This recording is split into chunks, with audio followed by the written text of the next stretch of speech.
Salve, salve, rapaziada, como é que vocês estão? Tudo bem? Bom, por aqui tá tudo bem, graças a Deus. Eu sou o professor Fiosier, o seu professor de biologia, e nós estamos aqui, pessoal, para você que está assistindo isso no YouTube, na segunda parte do nosso vídeo que foi postado, o último vídeo. No último vídeo, a gente falou sobre os hormônios gonadotróficos, ou seja, aqueles que são produzidos pelas gônadas e aqueles que influenciam as gônadas diretamente, né? E lá naquele vídeo eu falei que a última parte a gente ia falar sobre ciclo menstrual. E para você que é meu aluno do Extensivo Biologia, essa é a aula 7, a última aula já desse conteúdo que é sistema endócrino. A gente passou aí por todo o sistema endócrino, todas as glândulas que são importantes para vestibulares, né?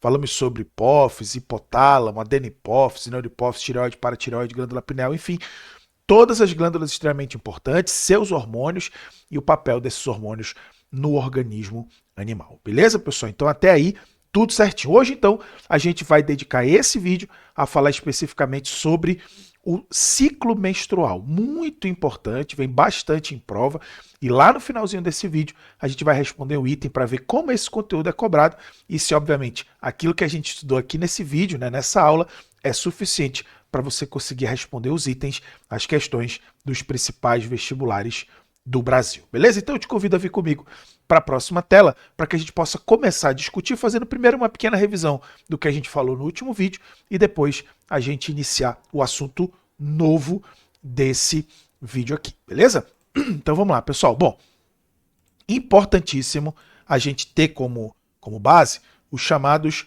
hormônios, né? Que foi basicamente o que a gente falou na aula passada, gonadotróficos. Lembrando que esse trófico aqui vem de estimulação, lembra disso? Né? Então, os hormônios gonadotróficos são os hormônios que estimulam as gônadas. Muito bem. E aí, pessoal, óbvio, a gente falou aqui sobre vários deles, né? A gente falou sobre FSH, papel, perdão, tanto no corpo do homem quanto no corpo da mulher. Falamos sobre o LH também. Falamos sobre a testosterona, né? Que é o andrógeno, né, o hormônio masculino, e falamos também sobre a progesterona, né, e falamos sobre o estrógeno, tá?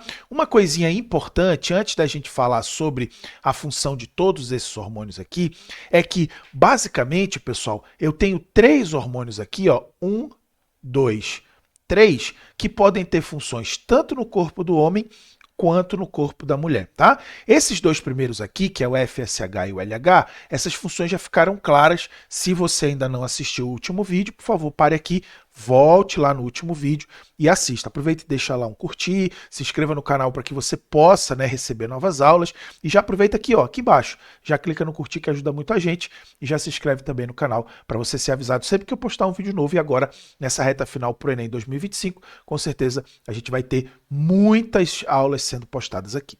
Beleza? Então vamos lá. A testosterona é uma novidade, porque você pode parar e pensar assim, poxa, professor, mas a testosterona ela tem função no corpo da mulher, mas ela não é o andrógeno, né? O hormônio masculino? Tem função sim, tá? Então tem função no corpo do XX, tá bom? Bom, tem 2 funções. Uma delas eu já falei implicitamente no vídeo anterior, né? Que eu falei que, por exemplo, como esse hormônio é um andrógeno, ou seja, ele dá características sexuais masculinizantes, como, por exemplo, o aumento da massa muscular, se porventura uma mulher começa a injetar esse hormônio, ou seja, fazer o uso desse hormônio, ela vai começar a manifestar essas características, né? Algumas são indesejadas, obviamente, para a mulher, como, por exemplo, pelos faciais, no caso da barba, né? Aumento da engrossamento da voz, a voz fica mais grossa e tudo mais, são características masculinizantes, mas quando a mulher faz o uso disso, na maioria das vezes, é porque ela quer, obviamente, aumento da massa muscular, e aí ela vai ter essa consequência, ela vai ter esse ganho também da massa muscular, tá bom? Porém, pessoal, esse hormônio ele é produzido em pequenas concentrações no corpo da mulher, tá? Ele é produzido lá na suprarrenal da mulher, na adrenal, tá? E esse hormônio, tal qual no homem, também tem a função, né, da libido, beleza? Que é o desejo sexual, opa, não tem acento, né? Que é o desejo sexual feminino aí também, tá bom? Então, quanto mais a ingestão desse hormônio, maior a libido, tanto quanto maior a administração, né? Não ingestão, porque ingestão parece que vai tomar o hormônio, né? Mas a administração desse hormônio, maior a libido tanto para os homens quanto para as mulheres, ok? Ok, no caso aqui, mulheres que eu estou falando, me referindo a XX, já ficou bem claro aqui para você que está assistindo esse vídeo. Homens aqui eu estou me referindo a XY, mulheres a XX, eu me refiro aqui, obviamente, à determinação sexual baseada na cromatina sexual XX e XY, beleza, pessoal? Nós vamos entrar aqui nos outros detalhes que, óbvio, tanto eu quanto vocês sabemos que questões de homens e de mulheres tem toda uma outra questão muito mais ampla e muito mais importante e complexa do que a gente está simplesmente aqui falando sobre hormônios sexuais. E aí a gente está se referindo à determinação sexual genética, tá? XX, XY, beleza, tudo tranquilo, tá bom? Muito bem, muito bem, muito bem. Então vamos lá. Bom, o que a gente precisa ter como detalhes aqui também, cadê o meu amarelo? E esse amarelo é um danado, ele gosta, só por causa disso também eu vou pegar o verde, tá? Então, uma coisa importante que a gente precisa saber aqui é relembrar as funções, tá? Então vamos colocar aqui embaixo, ó, FSH, no corpo da mulher. A gente está falando sobre ciclo menstrual, é óbvio que agora nós vamos nos ater à função destes hormônios aqui no corpo das mulheres, no caso no corpo do indivíduo XX, beleza? Então vamos lá. O FSH, apesar de ter função no homem, a gente vai aqui se ater, nesse momento da nossa aula, à função do no corpo do XX, né? Nesse caso aqui, a função, então, é o amadurecimento, né? Amadurecimento dos folículos ovarianos, né? Lembrando que os folículos ovarianos são as células reprodutivas femininas, porém ainda imaturas, né? Elas ainda precisam amadurecer, tá? O LH, então, depois que o FSH fez o papel dele, ele promove a ovulação, né? Que é justamente pegar esse folículo agora maduro, né? Na condição de ovócito secundário. Você que é aluno do Extensivo Biologia, volte lá no módulo de citologia, que tem uma aula especificamente falando sobre gametogênese. E aí é importante você relembrar que quando a gente fala em gameta feminino maduro, antes da fecundação, a gente está se referindo a uma célula chamada de ovócito secundário, não óvulo especificamente. Professor, mas isso acabou de escrever aqui ovulação. Pois é, tem essas coisinhas na biologia, infelizmente, tá? Não sou eu o dono da biologia e não sou eu que determino, né, os verbetes aí, o significado deles. Infelizmente, deveria ser ovocitação, algo assim nesse sentido, porque ovulação é só depois de uma possível fecundação que esse ovócito secundário se transforma em óvulo, né? E a ovulação ela ocorre antes de qualquer possibilidade de fecundação, tá? Mas é um termo que é utilizado, é largamente empregado e é considerado como correto por todas as bancas de vestibulares, por todos os livros aí acadêmicos, seja a nível médio, seja a nível de academia mesmo, especificamente do terceiro grau aí do nível superior, tá bom, pessoal? Então, LH é a ovulação. O que que eu quero puxar aqui mais um adendo relacionado a esse ponto aqui que nós acabamos de falar? É o seguinte, ó, quando esse folículo está em processo de amadurecimento, há a produção aqui, ó, de um hormônio, né? Que é o estrógeno, lembra disso? Então, enquanto essa célula folículo, ela é uma célula que ela não está pronta, obviamente, para a função de fecundação, não está pronta ainda. Mas ela não deixa de ser uma célula, não está morta, né? E aí ela vai nascer. Não, ela é uma célula, ela está imatura para o que tange as funções de reprodução, porém ela é uma célula normal, ela tem núcleo, ela tem suas organelas, ela tem o seu metabolismo, ela entra em G0 e ela trabalha ali fazendo sua síntese de proteína, enfim, você já entendeu, tá? Então, nesse processo em que ela está recebendo o estímulo pelo FSH, neste processo em que ela está em amadurecimento, né, ela começa a produzir esse hormônio que é o estrógeno, tá? E esse estrógeno, a gente vai já falar dele, tem um papel importantíssimo em todo esse procedimento aí, tá? E depois que ocorre a ovulação, né, a ovulação, ela proporciona a formação de uma estrutura nos ovários, na saidinha dos ovários, chamado de corpo lúteo, né? É como se fosse uma pequena abertura, né, na parede ovariana, por onde justamente aconteceu aí a saída, né, a expulsão dessa célula ovócito secundário, óvulo, enfim, chame ela como você preferir, tá? Então, essas células em volta, no entorno desse corpo lúteo, começam a produzir um outro hormônio que é a progesterona. Professor, o senhor já falou tudo isso, professor, calma, que você vai entender neste vídeo aqui por que eu estou fazendo a recapitulação desse conteúdo para a gente entrar no ciclo menstrual, tá bom? Para ficar bem claro isso daqui para nós, a gente precisa ter isso daqui, tá? Então vamos lá. Então, qual é a função do estrógeno e da progesterona? Por que, que o estrógeno ele é produzido um pouquinho antes e por que, que a progesterona é produzida um pouquinho depois?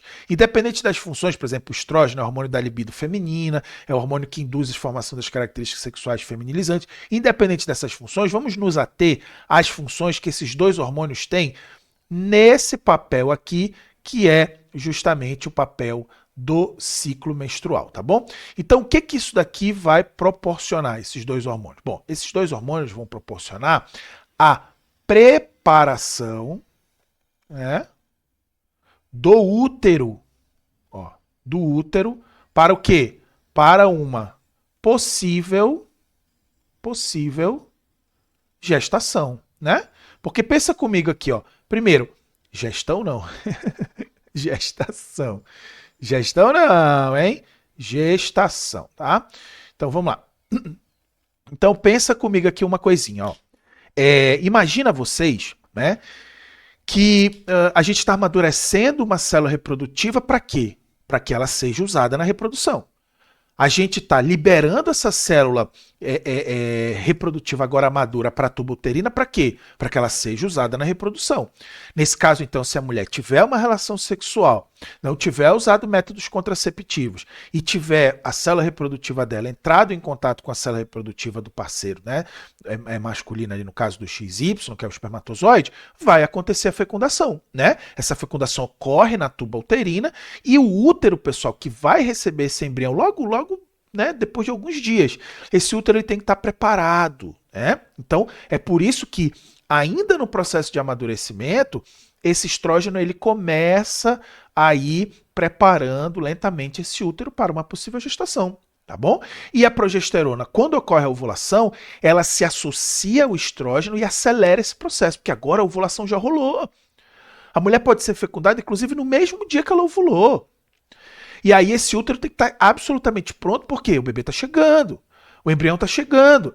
Então esse útero ele tem que estar prontinho para receber um possível bebê. Concorda comigo? Concorda?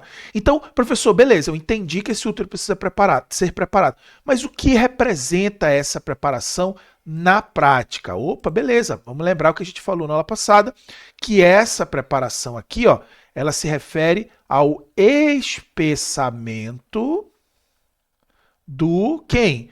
Endométrio, né?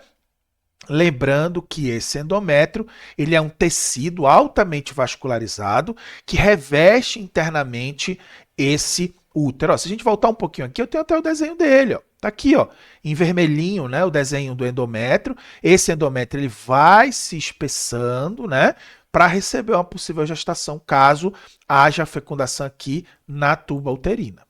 Beleza, rapaziadinha? Bom, dito isso, tranquilo. Agora a gente já sabe a função do FSH, do LH, da progesterona e do estrógeno. Vamos entender, então, como isso tudo atua no ciclo menstrual da mulher. Antes da gente avançar para essa etapa, é importante a gente fazer aqui um pequeno disclaimer, né? Que disclaimer é esse, professor? Bom, o disclaimer é o seguinte: mulheres, seres humanos, me refiro a XX, são pessoas, não são máquinas, né? Não respondem todos os meses da mesma forma. Existem, e é importante que você saiba isso, sobretudo para o Enem, existem N fatores que podem influenciar no corpo de uma mulher, sobretudo nesse processo do ciclo menstrual. Uso de medicamentos, estresse, alimentação, atividade física, doenças crônicas, ou seja, uma série de outras situações que podem influenciar. E até mesmo, pessoal, a idade, né? Quando a mulher é muito jovem ou quando ela já está avançando na idade, esse ciclo menstrual dela fica absolutamente desregulado por fatores naturais, né? Por exemplo, quando a mulher tem a menarca ou quando ela tem as primeiras menstruações após a menarca, o corpo dela está se adaptando, né, a toda essa variação hormonal, a todo esse procedimento que para ela é absolutamente novo. Imagina que ela menstruou com 12 anos, vamos supor, né? Então o corpo dela passou 12 anos sem realizar essa atividade. né? Então é importante que ela comece a entender isso, a questão emocional dessa mulher jovem, dessa menina, dessa garota, vai influenciar também nesse processo menstrual, isso é absolutamente normal. Sobretudo na outra extremidade, na outra ponta, quando a mulher está avançando ali na idade, né, quando ela está com seus 45, próximo aos 50 anos, o período reprodutivo da mulher, naturalmente, começa a se encerrar, né? Ela começa a finalizar o seu processo reprodutivo, o seu período reprodutivo, e ela entra na menopausa. Menarca é o começo, menopausa é o final. E aí, obviamente, que nessa menopausa também vai acontecer durante esse ano de menopausa, vamos colocar assim, tem mulheres que a menopausa dura mais de um ano, tem mulheres que a menopausa dura menos de um ano, por motivos que eu acabei de explicar aqui, que o corpo não é matemática, não é uma máquina, né? Mas vamos supor que a maioria das mulheres leve um ano aí nesse procedimento de menopausa. Nesse ano de menopausa, é normal que a mulher não menstrue todos os meses. Absolutamente normal. E que durante esses meses de reprodução, de menstruação, o ciclo dela varie em relação a período, a tempo. Professor, qual é considerado um tempo padrão, né, para um ciclo menstrual? O tempo padrão é considerado 28 dias. Um ciclo padrão não normal, tá? Eu não estou falando normal aqui. Tem mulheres que têm um ciclo de 29, de 30, de 27 e é considerado absolutamente normal. Quem vai determinar isso? O seu médico, a sua médica, tá? Então, o médico dessa mulher, ou a médica dessa mulher. Tá bom, pessoal? Então é isso que vai ser determinado. Vai fazer uma análise, fazer um levantamento hormonal, vai ver como é que funciona a sua alimentação, tudo mais, e vai dizer que o seu ciclo padrão é de tantos dias. Mas para a literatura, para a academia, o ciclo considerado padrão é o ciclo de 28 dias. Beleza? Então é justamente esse ciclo que a gente vai considerar aqui. Então, vamos voltar lá para a nossa tela para a gente poder entender esse ciclo e como ele funciona. Então, galera, retornando aqui, vamos fazer uma análise aqui daquilo que a gente está falando. Bom, primeiramente, senhores, é importantíssimo, senhores e senhoras, a gente lembrar que o nome do troço que a gente vai estudar agora é chamado de ciclo menstrual, né? Então, o que é ciclo? Ciclo é algo, pessoal, cujo evento que determina o início dele coincide com o evento que determina o final dele. O ciclo é algo contínuo, concorda comigo? Isso é ciclo, né? Desde que do momento em que ele inicia, que é na menarca, até o momento em que ele se encerra, que é na menopausa, ele vai acontecer de maneira cíclica, contínua, tá? É isso que se refere o tal do ciclo menstrual. Bom, vamos entender então como é que funciona. Aqui, esse 1, 2, 3 representam os dias, chegando até o 28, que é o que a gente disse, que o ciclo é considerado padrão, o ciclo de 28 dias. Lembrando que esse número 1 aqui não necessariamente coincide com o dia 1 do mês, não necessariamente, tá? Esse dia 1 aqui é o primeiro dia da menstruação. Então vamos supor que a mulher menstruou dia 15 de março, tá? Então dia 15 de março passa a ser o dia 1 para ela. Tá? 16, 17, 18, 19, 20, 21, 22, 23, 24, 25, 6, 27, 28, ela tem o 14º dia dela. O que é esse 14º dia? Ou seja, exatamente o meio desse ciclo menstrual. Bom, nesse período aqui é que vai acontecer a ovulação. O que é a ovulação? É o pico na concentração de quem? Do LH. Lembra do LH, que é o hormônio luteinizante?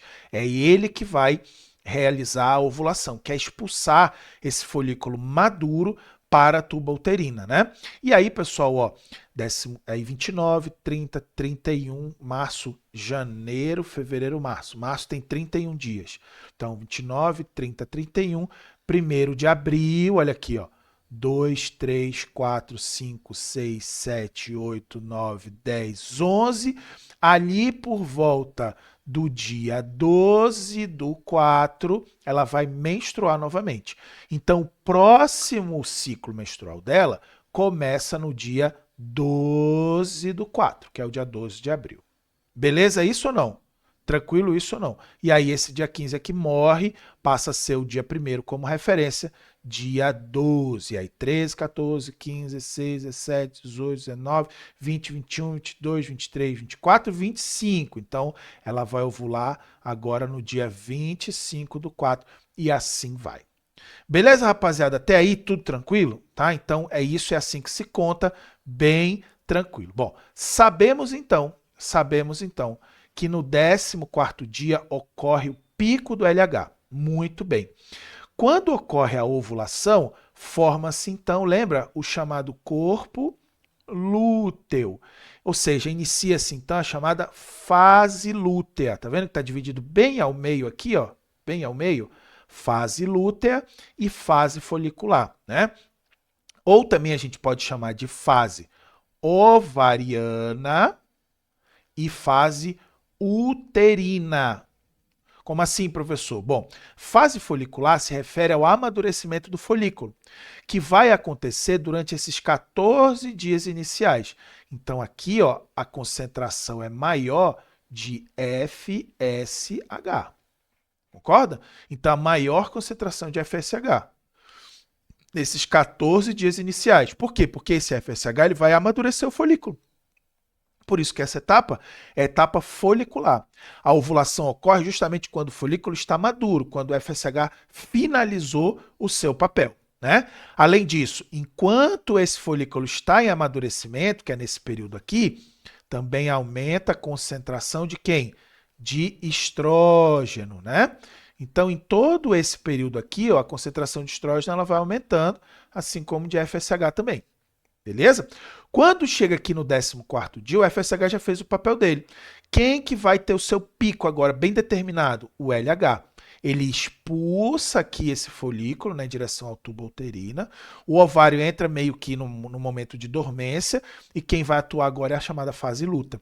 O corpo lúteo, então, ó, começa a sua produção de progesterona e vai atuar junto com o estrógeno lá no amadurecimento, lá na preparação desse útero para uma possível gestação. Por isso que é chamado de fase uterina, tá? E aí, se porventura não acontecer isso daqui, depois de 14 dias, né, se esse bebê não se implantar lá, se não houver relação sexual, se não houver fecundação, se esse bebê não se implantar lá, o que acontece? Esse endométrio todo descama e aí é o 1º dia da menstruação, esse endométrio é sendo liberado pelo canal vaginal, por isso o sangramento, porque é um tecido altamente vascularizado, tá? E aí reinicia novamente o ciclo dela, ela vai amadurecer um novo folículo e assim sucessivamente. Um detalhe importante, pessoal, que a academia coloca, é que, no geral, cada ovário, né, a mulher tem 2 ovários, assim como o homem tem 2 testículos, cada ovário vai fazer esse procedimento aqui durante um mês.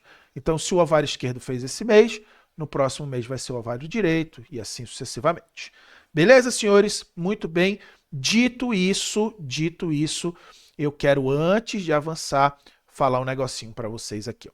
Tá vendo que aqui embaixo está escrito assim, ó, período fértil, né? Período fértil. O período fértil, pessoal, que é toda essa parte aqui pintadinha de verde, tem um quadradinho aqui, ó, que está pintado de um verde mais escuro. Bom, esse dia aqui é o chamado dia fértil. Tá? Esse dia aqui é o de maior probabilidade de acontecer a gravidez, né? Se ela mantiver relação sexual e sem proteção, né? Sem usar nenhum método contraceptivo, nesse dia que a chance dela engravidar é muito maior. Depois desse dia, antes e depois, essa chance diminui bastante, tá bom? Diminui muito, tá? E existe um período, inclusive, dentro do ciclo menstrual como um todo, em que a mulher é infértil, que é todo esse período aqui, ó, fora dessa região verde aqui. Tá? Então, tudo que está fora desse chamado período fértil é o período que a mulher é infértil. Tá? Obviamente que a gente está falando de biologia, não é matemática. Existe uma chance mínima, e existe até casos, relatos, de mulheres que têm um ciclo desregulado e tudo mais, mulheres que estão na menopausa, que têm um ciclo bem desregulado, de acabarem engravidando em períodos fora do chamado período fértil. Tá? Professor, se a mulher ovulou no 14º dia, por que há risco dela engravidar dia 12, por exemplo? Porque o espermatozoide sobrevive no corpo da mulher durante 72 horas. Então imagine que ela teve uma relação sexual aqui no 11º dia e aí houve ejaculação e tudo mais, esse espermatozoide ficou dentro do corpo dela. Ela vai ovular no 14º dia, esse espermatozoide vem e fecunda ela, né?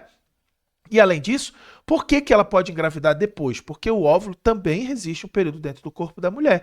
Então ela ovulou aqui, o óvulo está aqui, está esperando. Ó. Aí ela teve uma relação aqui no 17º dia. O espermatozoide vai lá e fecunda também. Então por isso que a gente, ao invés de dizer dia fértil, o mais correto é a gente dizer período fértil. Lógico, como eu falei, lembrando que o 14º dia do ciclo menstrual é o dia de maior probabilidade de acontecer essa gravidez, porque é o dia que ela ovulou, né? É o dia que ela ovulou, tá? Então, compreendida aqui essa primeira parte, vamos avançar aqui para baixo um tantinho para a gente entender o que os eventos do ciclo menstrual influenciam no endométrio, tá vendo? Então, A, B, C e D, tudo interligado. O A é o ciclo ovariano que acontece dentro do ovário, o B, papel dos hormônios hipofisários, FSH e LH, o C, hormônios ovarianos, estrógeno e progesterona. E o D, o que a atividade desses hormônios causa no útero, tá bom? Então aqui embaixo, referências. 0 dia, 14º dia, 28º dia. E aí aqui, ó, menstruação, já é o início de um novo ciclo. Ó. Dia 1, dia 2, dia 3, dia 4, tá? Então bem aqui acaba um ciclo e já começa outro ciclo. Ou seja, esse período aqui, ó, é como se fosse esse período aqui. Tá bom? De um novo ciclo, tá? Só para a gente entender. Então vamos lá. Primeiro período, o ovário está bem imaturo, tá vendo? O ovário está bem imaturo, o folículo está bem imaturo dentro do ovário, está bem imaturo, pequenininho. Aí vem aqui quem? O FSH. Começa a aumentar a sua concentração, que é essa curva em azul. Esse folículo começa a amadurecer, tá vendo? Esse folículo em amadurecimento, olha o que ele vai fazer com o estrógeno. Ó, não começa a produção de estrógeno? O folículo em amadurecimento não produz estrógeno? Beleza. E o papel do estrógeno no endométrio? Ele começa a espessar esse endométrio. Ele começa a ficar espessinho. Ó. Começa a ficar grossinho. Né? Até que a gente atinge quem aqui? Ó? O 14º dia. Aqui. Quando a gente atinge o 14º dia, o folículo já está como? Madurão, ó, madurão. Ele vai ser liberado, ó, vai acontecer a ovulação, né? E o pico do LH. Tá vendo? O LH teve o seu pico, que é o hormônio justamente que promove essa ovulação. O estrógeno cai a sua concentração, porque o estrógeno é produzido quando o folículo está em amadurecimento. Como esse folículo já amadureceu, o estrógeno já caiu a sua concentração.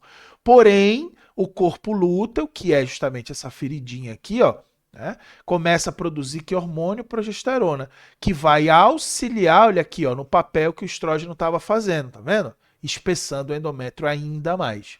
Se porventura não houve a fecundação, FSH-LH diminui sua concentração, progesterona diminui sua concentração, e se a progesterona diminui sua concentração, o endométrio, que é o que ela estava preparando lá para uma possível gravidez, descama e a mulher menstrua. Professor, se ela for fecundada, o que acontece? Perfeito, vamos apagar tudo. Isso aqui foi se a mulher não for fecundada, né? Mas se a mulher for fecundada, a primeira coisa que vai acontecer aqui, pessoal, ó, é o estrógeno e a progesterona se mantêm elevados. Com o estrógeno e a progesterona elevados, o que acontece com o LH e o FSH? Olha aqui, ó. Imagina que está aqui, ó, elevado os dois. FSH e LH baixinho. Que é justamente para a mulher não amadurecer um novo folículo, ela já está grávida. Então, por que ela vai amadurecer uma nova célula reprodutiva se ela já está grávida, né? Então, se ela estiver grávida, esses dois hormônios aqui não caem. Se caírem, ela vai menstruar e vai perder o bebê. Professor, a fulana menstruou grávida. Na verdade, não é uma menstruação. Ela houve um descolamento de placenta, pode ter havido uma hemorragia e ela acabou sangrando, mas menstruação não é. Por que não é menstruação? Porque se for menstruação, ela vai perder o bebê. Ela vai ter um aborto espontâneo ali, porque o endométrio vai descamar e ela vai acabar eliminando esse bebê junto com o tecido do endométrio na menstruação. Tá bom, pessoal? Então, se porventura ela for fecundada, aí esse endométrio se mantém espesso por conta do estrógeno e a progesterona. Professor, e o que é o tal do HCG? Né? O que é o HCG? Que é o teste, é o hormônio que é feito, né? É o teste para saber se a mulher está grávida e tal. Bom, esse hormônio aqui, ó, é o chamado gonadotrofina coriônica. É o nomezão, né? coriônica. É um nomezão estranho, né? Muito bem. Esse hormônio aqui, pessoal, que é o hormônio que determina a gestação, né? Que a mulher está grávida ou não. Esse hormônio aqui é o hormônio que ele produz a placenta. Pessoal, a mulher produz a placenta se ela não for fecundada? Não, ela não produz a placenta. Ela só vai produzir a placenta se ela for fecundada. Então, se porventura ela tiver HCG na corrente sanguínea, que é o hormônio que produz a placenta, logo ela foi fecundada, né? E onde é que esse hormônio é produzido? Bom, se porventura ela for fecundada, então o bebê vai se implantar aqui, ó, no endométrio, certo? Vai se implantar aqui no endométrio. Muito bem. E aí as células da mãe somadas à célula do bebê, formam uma estrutura aqui, ó, chamada de sincício trofoblasto. Aqui, ó. Sincício trofoblasto. E esse sincício trofoblasto, que é uma estrutura mista do bebê e da mamãe, é que produzem o HCG, a gonadotrofina. Então, só vai acontecer a produção do HCG se o bebê implantar no útero da mãe, que é um fenômeno chamado de nidação, né? A famosa nidação, que é quando o bebê implanta lá, houve a fecundação na tuba uterina, esse bebezinho vai sendo encaminhado até o útero, e aí acontece a implantação no útero da mãe, e aí tem o sincício trofoblasto, que é a produção do HCG, a gonadotrofina coriônica. Beleza, rapaziadinha? Olha aí que mara, né? Que mara. Agora, vamos fazer um exercício rápido, né? Espero que vocês tenham compreendido até aqui. Já vai deixando o like se você chegou até aqui, já deixa um comentário. Se porventura você ficou com alguma dúvida aqui no papel de algum desses hormônios aqui, já deixa aqui no comentário que eu vou olhar e responder vocês, tá bom? Mas vamos lá, voltar para a nossa tela para a gente fazer uma questãozinha de vestibular cobrando esse conteúdo aqui, beleza? Muito bem, pessoal, ó, vamos aqui fazer uma questãozinha modelo FUNESP, né, da Estadual do Amazonas. Essa questão aqui, pessoal, é uma questão que está lá no nosso material, tá? O pessoal que está assistindo isso daqui, que é do Extensivo Biologia, lista VUNESP, questão 85, beleza? Bom, nessa questãozinha aí, pessoal, olha o que ele fala, olha o que ele traz para nós aqui de interessante. Ele diz aqui, ó, o processo de nidação, acabamos de falar que a nidação nada mais é do que a implantação do bebê no endométrio, ou seja, essa mulher foi fecundada, né? No útero materno, ocorre em torno de uma semana após a fecundação, por isso que a progesterona ela tem que acelerar o processo, porque depois da fecundação, uma semana depois, acontece a implantação. É o momento que acontece a união das células embrionárias com as células maternas. Já deu uma dica aqui, né? A união de células é caracterizada pela combinação dos genes das células embrionárias e maternas. Pessoal, combinação dos genes aconteceu lá na fecundação, né? Lá na fecundação, a mãe mandou os genes dela no gameta dela, o pai mandou o gene dele no gameta dele e aconteceu a combinação lá, né? Aqui já foi, né? Pelo início da clivagem do zigoto em blastômeros, seguida pela formação da mórula e blástula. Pessoal, isso aqui, clivagem do zigoto, é quando esse zigoto começa a sofrer divisões, né? Isso aqui vai acontecer um pouquinho mais para frente. Ele está falando do momento em que, uma semana após, acontece a nidação, a fixação desse embrião no útero. Então isso aqui é um pouquinho mais para frente, tá? Pela formação da placenta, órgão que apresenta células maternas e embrionárias. Perfeito, a resposta certa é a letra C, que é justamente mediada pelo hormônio HCG, que é a gonadotrofina coriônica, beleza? Ou seja, bem incongruência daquilo que a gente, com aquilo, perdão, que a gente falou aqui no nosso vídeo. Rapaziada, então é isso. Espero que você tenha curtido mais essa aula. Para você que está de passagem aqui no meu canal, não esquece de deixar o curtir, de deixar um comentário, de se inscrever para mais aulas como essa. E você que é meu aluno, ó, um grande beijo, um coração de vocês e a gente se encontra aí no próximo vídeo. Até mais!